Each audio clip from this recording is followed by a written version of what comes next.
Ito na. Ito na, ayan na, padating na ata yung mga bisita. Ay, ito na, napalakad na, Ganun palang oh. tignan pag- Nako, tinan mo, kasi sabi ko naman sa kanila, huwag magsapatos. Eh, ayan. ayan na. Di tinanggal yung tsinelas, kaya kailangan pa, konti pa, Glenn. Sige. Parang Ulitin wala mo naman lahat. nawawalis. Ay! Parang mas madumi pa yung dustpan kesa sa sahig. Kasi syempre, pinaghahanda namin ang pagdating ng aking mga amiga. Ano, Ayan! mga kamaritres. Mama, ang ganda naman ang papapag mo dito. At Diba? may palayan pa. Oo, kaya lang, sinabi na kanina, iwan yung tsinelas sa labas. Ayun. Eh, nagtsinelas, kaya ayan, okay, very good ka dyan, Glenn. Maraming Good salamat. job. Ang messenger Ayun, natin. may dala pala para sa'yo. Nako ha, nawawala Bye-bye. yung card natin, no?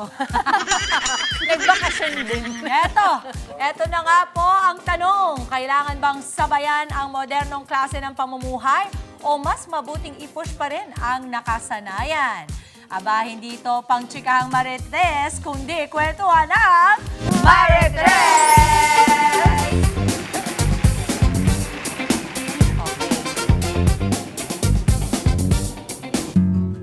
Ang bilis, Very good, ah. Oo, pwede. Bibilib ka. Parang nakapagpahinawa na maigi sa Holy Week. Sa bawat kilos namin, laging may nasasabi. Nako. Ang sukatan kasi nila, kung hindi ano ang meron ngayon, kundi kung ano ang tanggap noon. Masaya sa umpisa pero aminin natin, hindi lang kantahan at kulitan ang laman ng bahay, kundi banggaan ng dalawang magkaibang mundo. Kapag kumpleto sina tita, lolo at lola, parang reunion ng panahon nila kontra panahon namin. At sa bawat tawanan, may kasunod na banat.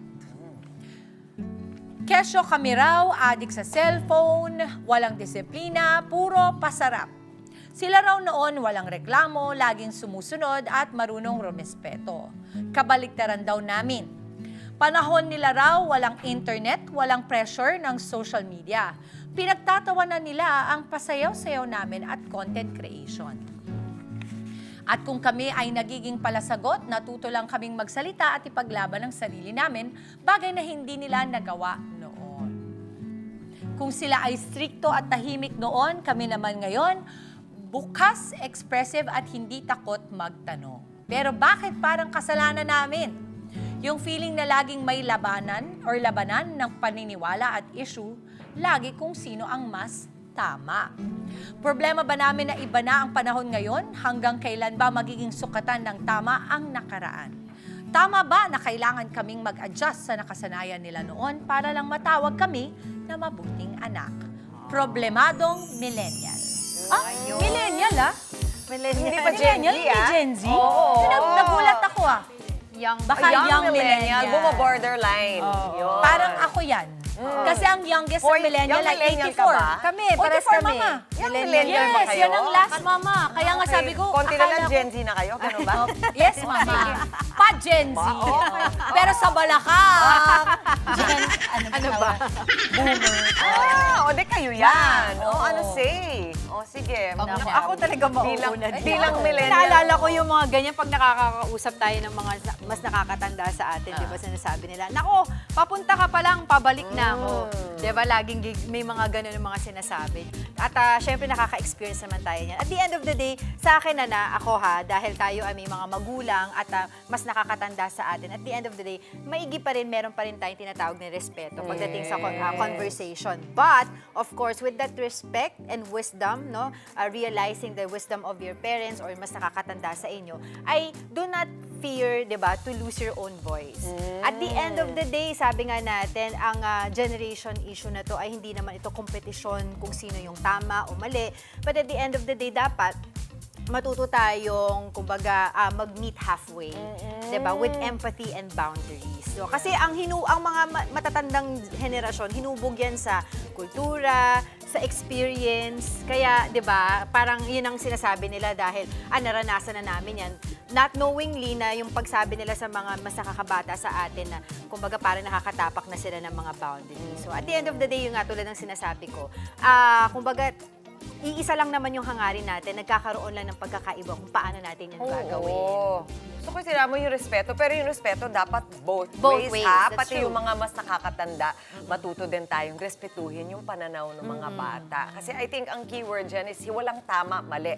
Iba lang. Magkaiba, dahil magkaiba nga ang kinalakihan. Naalala nyo ba mga mami, mga tita, nung kayo yung bata, di ba ganun din naman tayo?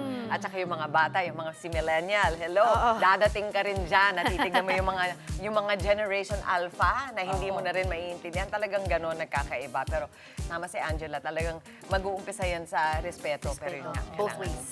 Both ways. Siguro ako naman, Mama, just to conclude ika nga. Ako kasi ay half-half ako eh. I think, no? Parang ako na-enjoy ko na makausap ang mga kabataan or yung mga medyo parang kaidaran ko kasi doon ko nakikita na yung zest mo for life, excited ka pa, ito yung mga nagiging outspoken ka. But in the same way, very marespeto rin ako sa tradisyon at lalong-lalo na kung paano sinuong ng ating mga lolo-lola, ate kuya or tita-tito, yung kanilang buhay noon. Kasi kakaiba din yung resilience na meron sila.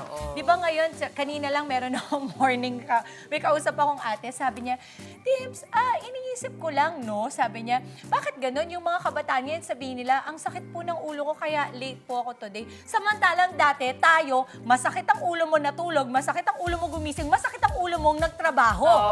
So, kumbaga, parang depende yan. talaga sa nangyayari. Pero ang akin naman, merong pwedeng matutunan at mapulot mula sa nakaraan. Diba? Yung curiosity lang. Yung talaga magtanong ka, bakit nga kaya ganun ngayon? Oo, ako sa lahat ng pagkakataon nang iniisip ko na nakakatulong sa aking mental health, iniisip ko, bakit yun ang reaction niya dito? Anong hindi ko naiintindihan? At kapag nilagay mo yung sarili mo sa sapatos ng iba or sa sitwasyon ng iba, mas nagkakaroon ka ng conscious effort na maintindihan muna bago ka mag-judge. Oo. Diba? So, Simplihan lang natin di ba? Technically, sasabihin ng mga older generation, alam mo, nung mga bata kami, naglalaro kami sa labas. Di ba? Hindi kami nag-gadget. Kasi siyempre, nung panahon yung yun, walang gadget. So, iba ang panahon ngayon, kaya may gadget, available yun at nagagamit ng mga kabataan. Oo, alam mo, pinakakinatutuwa ko sa mga pangyayaring ito, bukod sa kay problemadong millennial, marami akong nakikitang lolo-lola na nagtitiktok. Di ba? At marami naman akong nakikitang mga OPM artists natin na ang kinakanta ay makalumang mga kanta. So, yan. Pwede naman. Oo, pwede yan, Mama. Kaya nga, diba, sabi nga nung kantang usong-uso ngayon, mga apply dito, buksan mo, papasukin mo na. Yan. Akala ko kasi, Buksan mo, papasukin ang Talaga naman. Ikaw, Monty, DJ Monty Akala natin, ko talaga yung- nakapahinga, no? akala ko yung kanta gusto mo ay hawak mo. Oo. Kasi noon, hindi bitang hawak ng nanay ko. Pamalo! Hawak niya ang bangbit! Huwag ka na nga. Yung trauma ko bumabalik, tininervous Lahat tayo dumaan sa ganun. Doon tayo sa Morning, Ma. buksan. Diba? Morning. Buksan ninyo ang inyong pananaw. Lahat po. If everybody does the same thing, di mas maganda. Mas masaya ang ating mundo. Okay, sa mga gusto pong dumulog at humingi ng payo sa kanya-kanya mga issue at problema sa relasyon at sa buhay, i-share niyo na po ang inyong kwento. Dali na sa aming Facebook group, nakapin yan sa aming official FB page. Abangan po bukas ang isa na namang istorya na ating pag-uusapan, hihimayin at bibigyan ng opinyon dito lang sa Marites! Mga kapatid, Dimples Romana po, maging maalam at may pakialam sa mga napapanahong issue at headlines. Mag-follow na po at subscribe na sa social media pages ng News 5.